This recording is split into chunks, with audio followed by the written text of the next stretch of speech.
Ok, bienvenidos a este video donde vamos a abordar una introducción sobre qué es la microbiología y le he puesto cómo se come, ¿no? En realidad esto es parte del curso que daré de microbiología en el Instituto Universitario del Estado de México, así que va dirigido, es una clase para esa universidad. Sin embargo, pues la estoy haciendo más o menos abierta para que cualquiera que esté interesado en los temas de microbiología pueda fácilmente entenderlo. Y esto es una introducción, es la primera clase.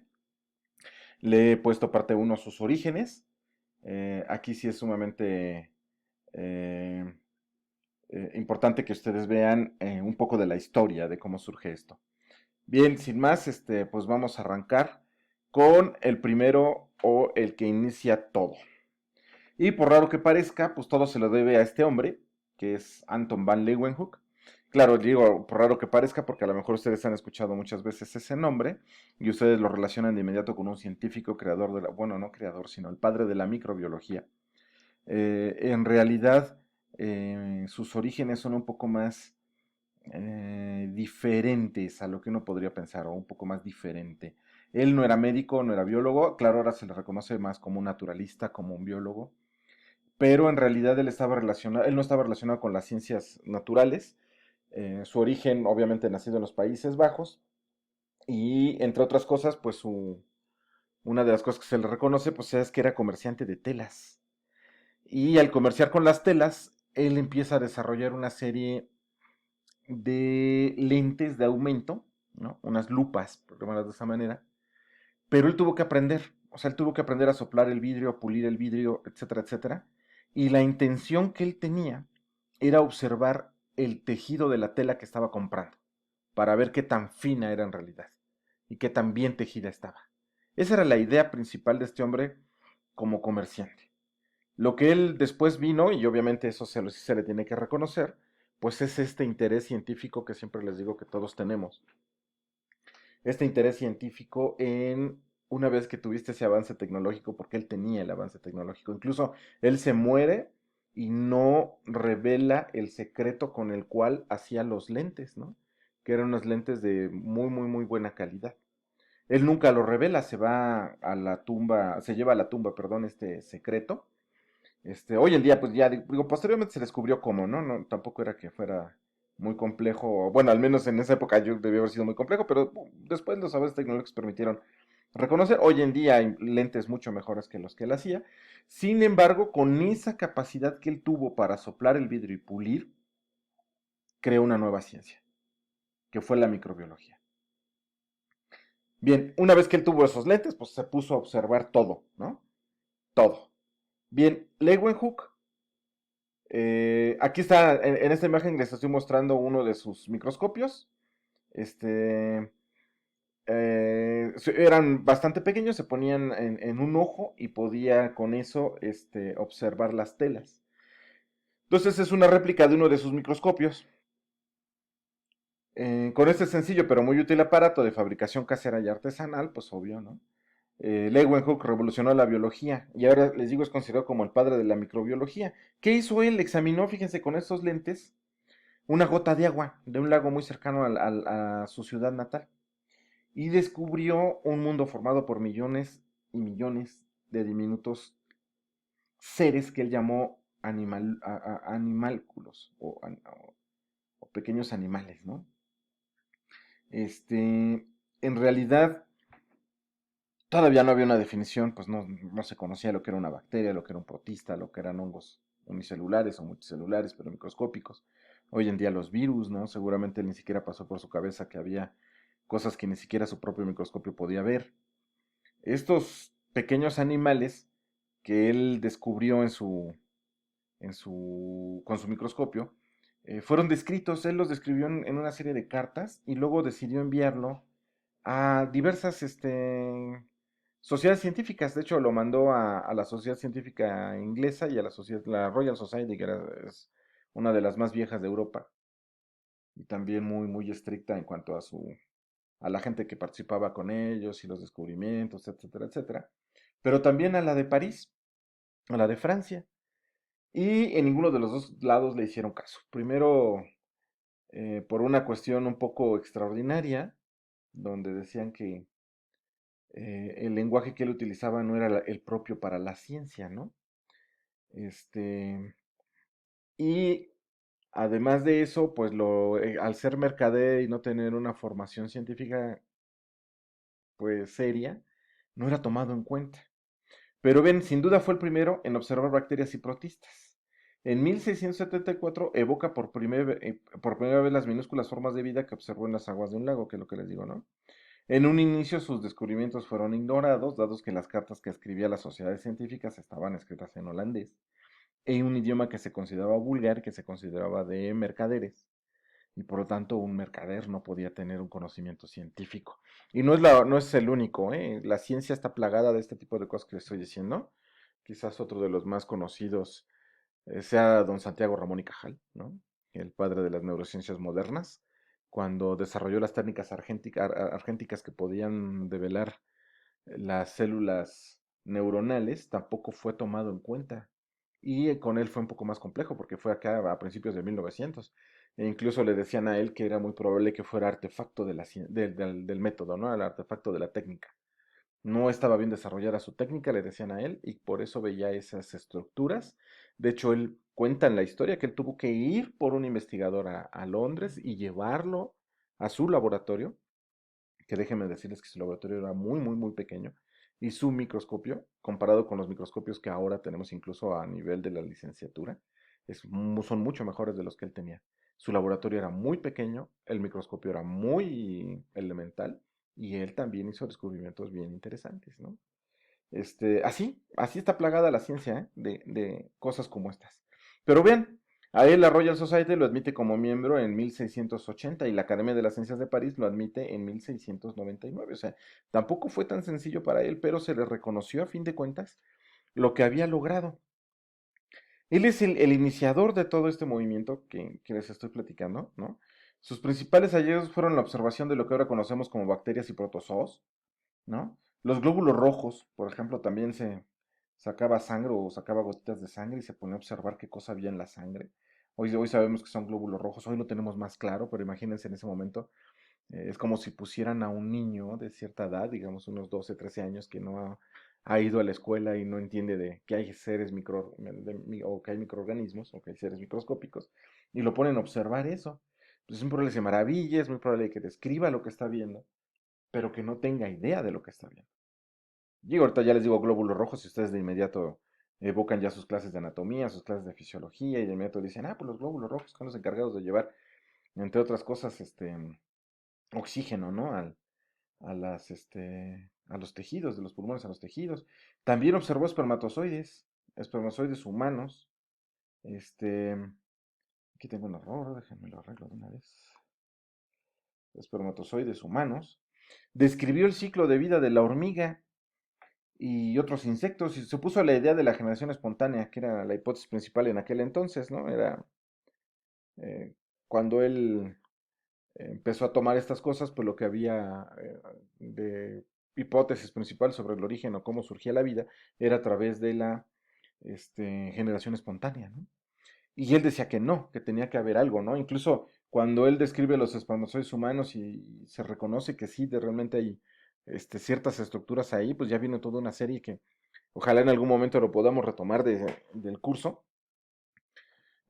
acerca de qué pensaban sobre los espermatozoides. Incluso había gente que cuando veía el espermatozoide veía un pequeño homúnculo, o sea, un pequeño ser dentro de la cabeza del espermatozoide, y ellos decían que era un humano ya completamente formado, que lo único que necesitaba era la tierra fértil del vientre de la mujer, ¿no? Pero ya era un humano completito ahí, ¿no? Entonces de ahí vienen las ideas estas de si te masturbas estás cometiendo un pecado, bueno, no solamente un pecado, estás cometiendo cierto tipo de asesinato, porque ahí viene muchos seres, ¿no? Que ya venían preformados, digamos. Estas ideas, después obviamente como todo mundo es Contreras, ¿no? Y en la ciencia pues no es la excepción, pues hubo gente que dijo, no, no, no es cierto, es el óvulo, cuando se descubrió el gameto femenino, ¿no? Es el óvulo el que es responsable de... Allí es donde está el homúnculo, ya formado, ¿no? Y el espermatozoide lo único que hacía era activarlo cuando se supo que había fertilización y que el espermatozoide penetraba, ¿no? O al menos el núcleo del espermatozoide penetraba en el óvulo. Entonces, la ciencia está plagada de estas cosas. Él fue el primero en decir que la generación espontánea no le convencía, tampoco diseñó experimentos, eso lo vamos a revisar después en el curso, donde se hicieron los experimentos que realmente tumbaron esta idea, ¿no? De la este, generación espontánea.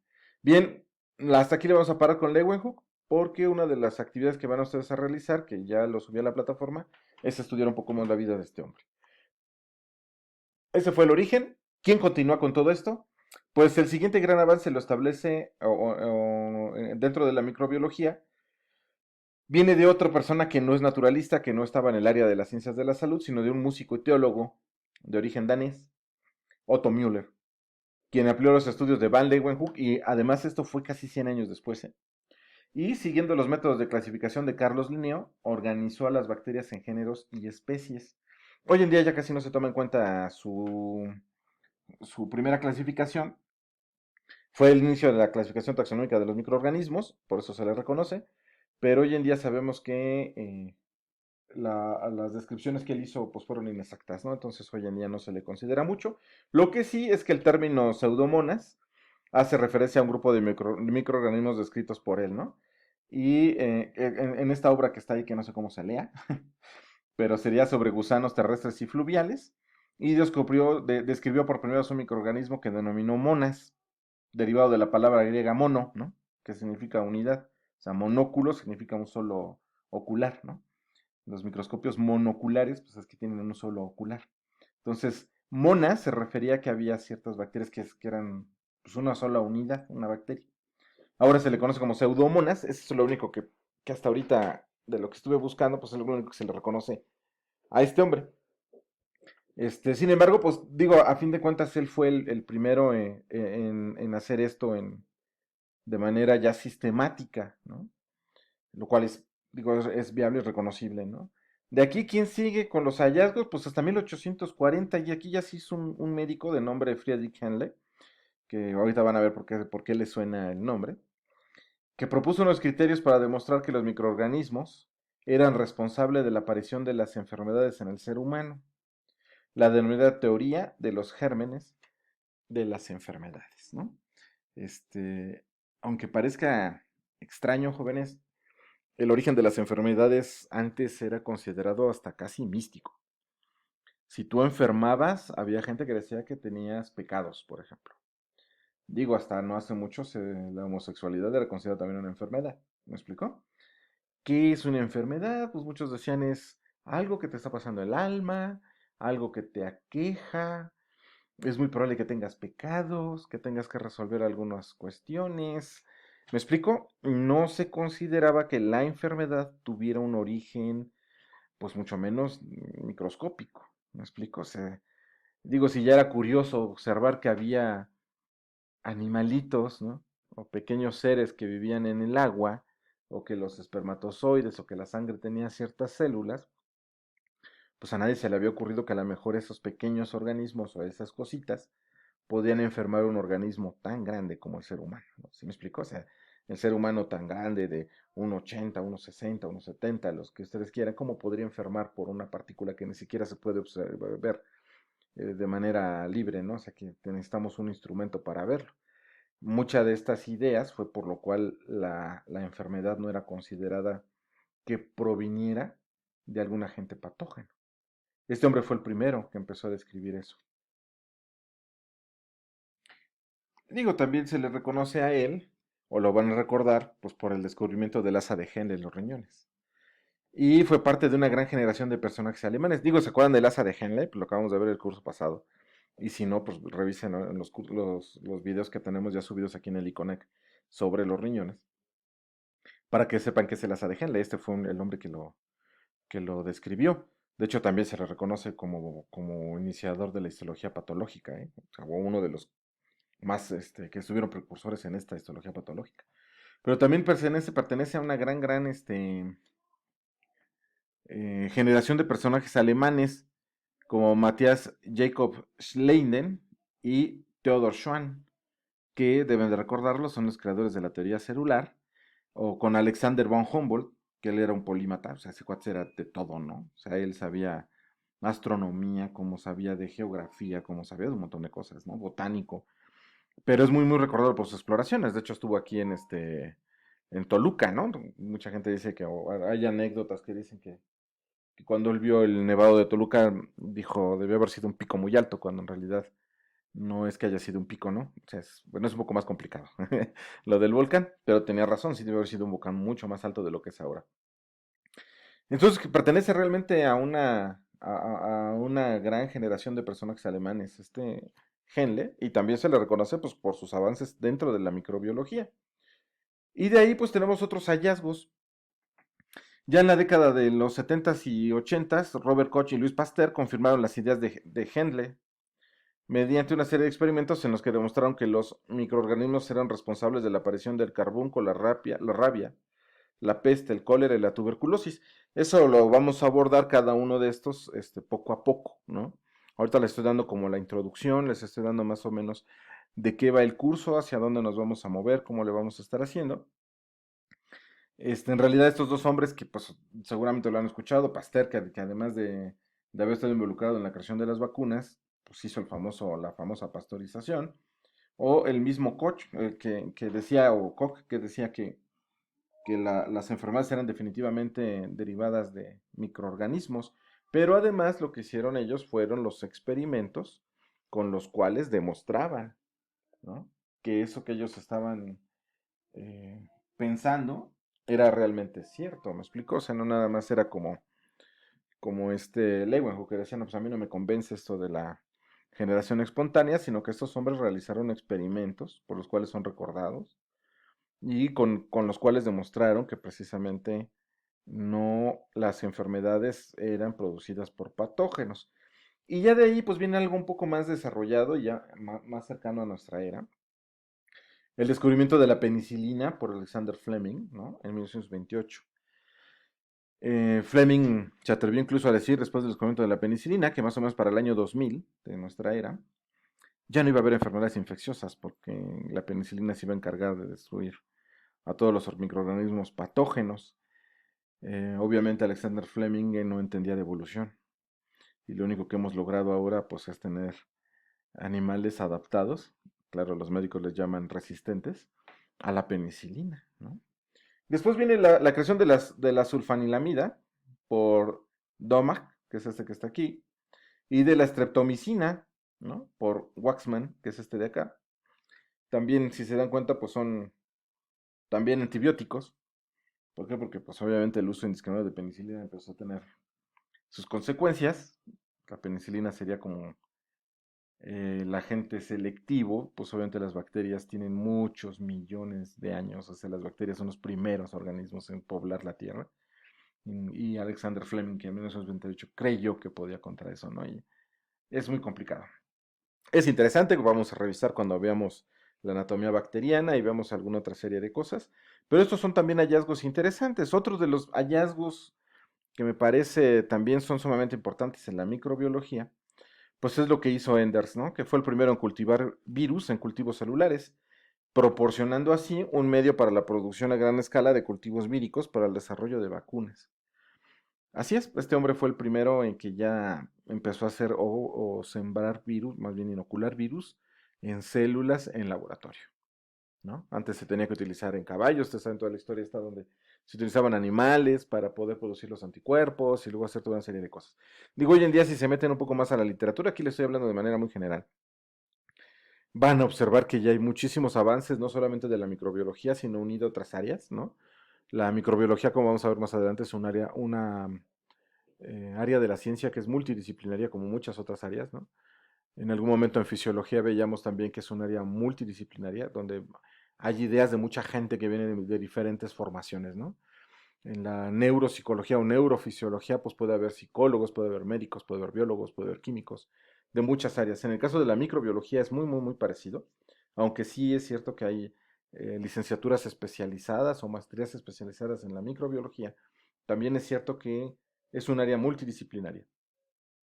¿A qué me refiero con esto? Con esto, vean, en la actualidad se sabe que existen miles de diferentes tipos de microorganismos que viven en el interior, en la superficie y alrededor del ser humano.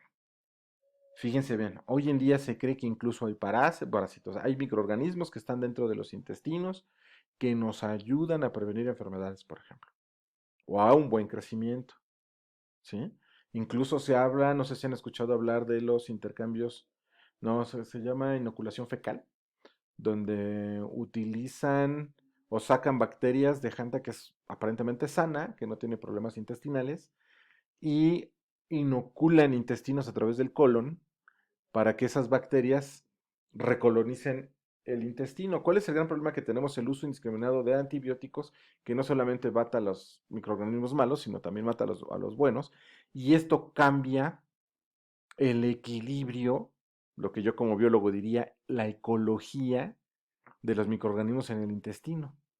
Y este desbalanceo puede provocar cosas como alergias. O sea, hoy en día, por allá va la investigación, ¿no?